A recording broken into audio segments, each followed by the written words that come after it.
Джессика стояла у окна детской комнаты в Чикаго и наблюдала за осенним парком за домом.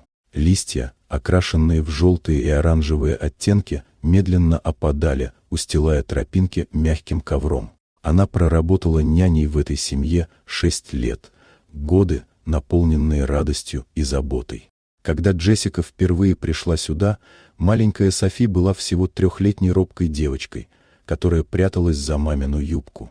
Мама Софи, Лаура Брукс, была теплой и доброй женщиной, а отец, Эндрю Брукс, успешным предпринимателем, большую часть времени проводил в командировках. Джессика постепенно стала частью семьи. Она учила Софи читать, гуляла с ней по парку, кормила уток и собирала осенние листья. Но год назад все изменилось. Лаура тяжело заболела и спустя полгода умерла. После ее смерти Эндрю стал замкнутым и холодным, почти не появляясь дома. Софи осталась почти одна с отцом, а Джессика стала ее главным опорой. Она утешала девочку, читала сказки и отвечала на бесконечные вопросы о маме.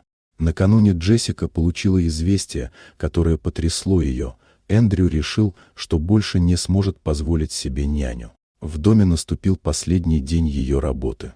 Джессика проводила Софи в сад к старому дубу, под которым они проводили счастливые часы вместе, и объяснила ситуацию. Софи сначала была в ярости и слезах, но вскоре поняла, что отец скрывает правду. Софи знала, что семья потеряла деньги после смерти мамы, и Джессика поняла, что девочка все понимает. Вместо того, чтобы уезжать, Джессика предложила остаться с ними как друг семьи. Эндрю согласился, тронутый честностью няни и силой дочери. Семья продала большой дом и переехала в небольшую квартиру в пригороде Чикаго.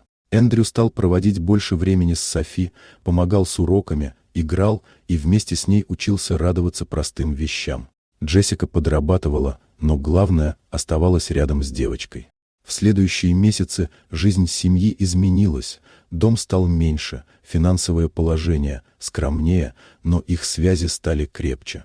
Софи выросла уверенной и счастливой, а Джессика и Эндрю поняли, что настоящая ценность – это любовь, доверие и честность, а не материальные богатства. Вот такая удивительная история. Дорогие друзья, напишите в комментариях, откуда вы смотрите это видео. А если вам понравилась история, то поставьте лайк, а также подписывайтесь на канал, впереди еще много интересного.